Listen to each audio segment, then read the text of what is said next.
Здравейте! Днешното видео съм отредила на планера ми, защото много от вас искаха да продължа тази серия, която правя от началото на годината. През последните 2 месеца не съм качвала подобни видеа, затова ще се радвам да ми напишете в коментарите дали искате да продължавам да правя видеа за моя планер всеки месец. Така, днес ви показвам как ще планирам месец юли в планера ми. Това е Bullet Journal. Имам специално видео как съм го направила. Също така ще оставя долу в описанието всяка информация, от която се нуждаете, за да направите подобен планер, както и всички видеа, които съм правила до този момент от тази серия. Всичко това може да намерите долу в описанието. А сега нека да започваме с месец юли. Както виждате, отново началната ми главна страница за месеца е с пингвин.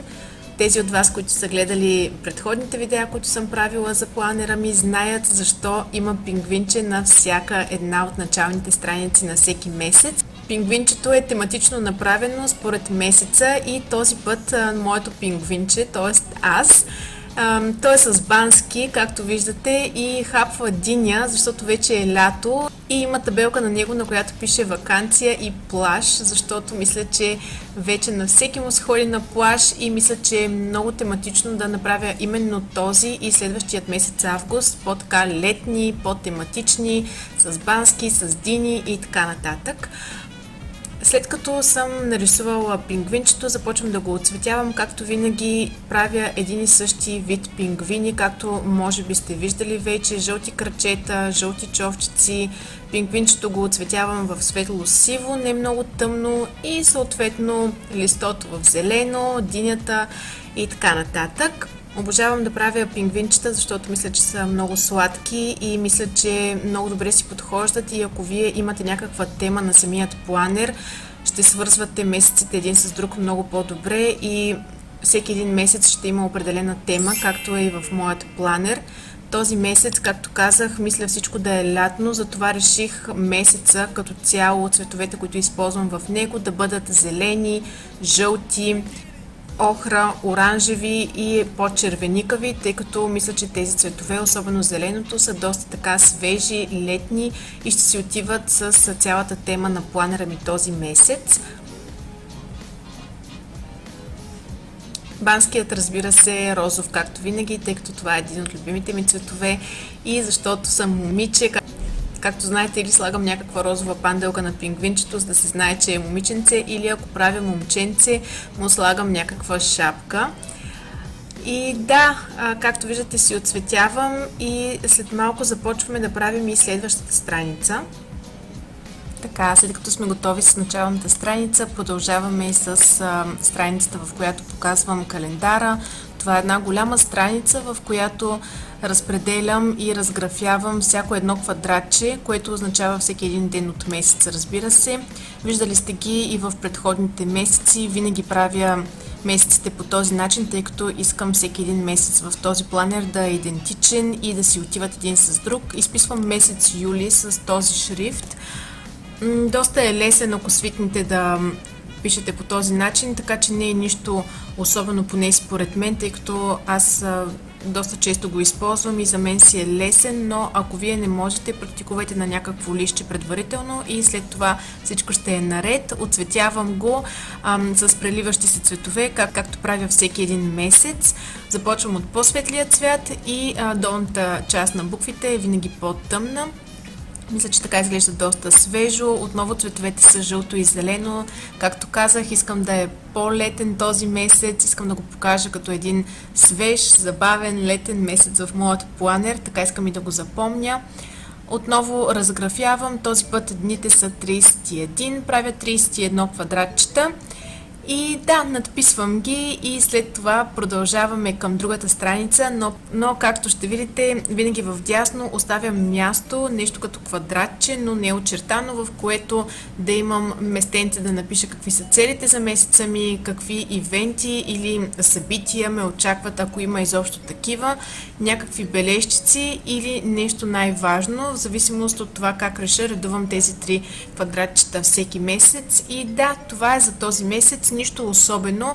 Разбира се, винаги може да декорирате страницата. Аз бях направила диня, едно парченце и една цяла диня, тъй като първоначално мислех темата на този месец да е диня и затова пингвинчето държеше диня, но в последствие реших да е просто зеленият цвят основен и да правя някакви тревички.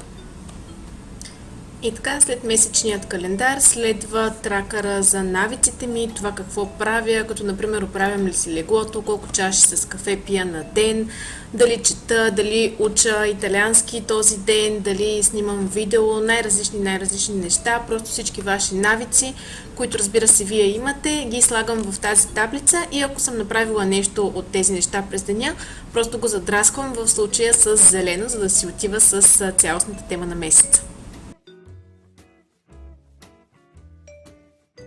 Както ще видите на следващият тракър, който е за настроението. Ето го и него. Съжалявам, много малко кадрите са се отрязали, камерата ми е спряла да снимам. Не направих нищо особено, освен да изрисувам всяко едно от листенцата. Отгоре е написано Mood Tracker и това е тракъра ми, в който показвам какво е настроението ми всеки един ден. Можете да видите предходните ми видеа за повече информация. Много се извинявам, че камерата ми е спряла да записва, но да, листенца в зелено, жълто, охра, оранжево, червено. Общо взето използвам тези цветове за този месец и мисля, че тракъра се получи добре, въпреки че малко кръгчетата ми на тракъра не са много добре изчертани, но просто бързах и аз не знам защо и така се получиха леко кривички. Но ако сгрешите, винаги може да използвате бял гел молив, мисля, че се казват, не съм много сигурна. Аз използвах именно такъв и закрих част от грешките си, но да, не сме безгрешни, така че случват се и такива неща. И да, това е Mood тракъра. Това избрах да направя този месец. Мисля, че е доста по-различно от другите тракъри за настроенията, които съм правила до сега. И разбира се, винаги всеки месец правя нещо различно, така че да се разнообразявам. И така, след като тракъра за настроенията е готов, продължаваме и с тракъра за пиенето на вода. В него, както знаете, записвам колко чаши с вода съм изпила всеки ден. Общо взето имам два начина на правене на този тракър. По принцип тази рибка, която виждате, първите 2 месеца съм ви я показвала, но в умален вариант. Имаше чаша до нея, тя беше в аквариум и пиеше вода с сламка от чашата, но сега, както и през месец март, направих рибката малко по-голяма и всичко около нея е вода, т.е. таблицата, в която изписвам колко чаши съм изпила, реално се намира в водата, така да се каже. Мисля, че доста сладко се получава, когато рибката е по-голяма, мисля, че е по-закачливо, а има място на страницата, така че може би ще продължавам да я рисувам по този начин. Като цяло текста, който изписвам на този тракър, винаги е един и същ, тъй като няма какво толкова да се променя. Единственото, което чат-пат променям е цветовете, които използвам за този тракър и общо взето искам да прилича на океан, на море, на доста така водна страница се получи. Мисля, че рибката наистина е много сладка. Това е златната рибка, тя за това е и в жълто. И да, това е тази страница. Знаете, че е много важно да пием вода. Имам и такова видео как да пием повече вода, така че и него ще намерите долу в описанието. Мисля, че е доста полезно и наистина една ценна информация, защото пиенето на вода е доста важно за нашия организъм. И да, продължаваме с следващата страница.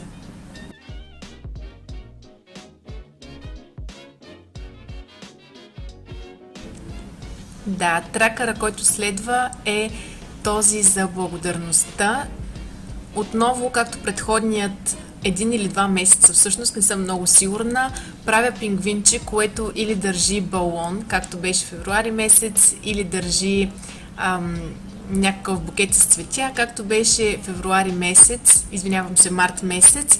Този месец обаче пингвинчето държи едно листо и това е препратка към предходният тракър с настроенията. Отново листото е зелено, тъй като самият месец ми е в зелено. Искам всеки един тракър да отива с предходния и мисля, че така всичко става групирано и цялостно. В този тракър, както повечето от вас, които следят този тип мои видеа, знаят, че тракъра за благодарността е тракър, в който всеки ден аз отбелязвам хайлайта или най-хубавото нещо, което ми се е случило през този ден. Знаете, че не всеки ден има нещо прекрасно, което ни се случва и не всеки ден е необикновен и чудесен, но пък мисля, че винаги можем да открием нещо, което ни се е случило хубаво и да сме благодарни дори за най-малките неща.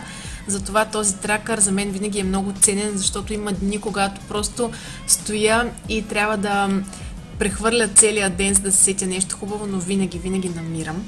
Следващият тракър е този за разходите ми и в горният край отбелязвам от 1 до $170, а това ми е максимума пари, които бих дала и съответно отбелязвам, просто до толкова имам място. И след това имам 6 категории, както виждате, за различни неща, които си купувам, крафт неща, неща за рисуване, гримове, бяла козметика и всякакви такива. Следващият тракър, с който продължаваме, този за съня. В него винаги си отбелязвам колко часа съм спала на денонощието и също така този тракър по принцип го правя един и същ всеки месец, но като цяло редувам два тракъра или два начина, по които изобразявам този тракър. В случая този месец смятам да направя като март месец, тъй като март месец, да си призная, не използвах много този bullet journal и не можах да се насладя именно на този вид тракър, така както го бях нарисувала с тази луна и с звездичките около луната. И да, тук просто изписвам вертикално всеки един от дните на месеца, в случая 31, а хоризонтално в долната част на листа, както ще видите малко по-късно, изписвам и часовете от 1 до 13, като 13 ми е максимума часове, които си давам, за да спя през един ден. Ако разбира се това се случи, не казвам, че спа по 13 часа всеки ден, но понякога ми се случва, в зависимост от това колко съм била изморена предходния ден. Но да, като цяло това е тракъра. Мисля, че е доста семпъл, симпатичен и въпреки това върши работа, така че мисля, че е предостатъчно и за този тракър. И всъщност това е един от последните, да не кажа, че това е последният тракър. Махнала съм 2-3 тракъра, които ги имаше през предходните месеци, но реших, че просто те не ми трябват, и целта на Bullet Journal е да имаме тракъри, които ни вършат работа, а не само да преписваме всеки месец неща, които виждаме, че вече не са ни необходими.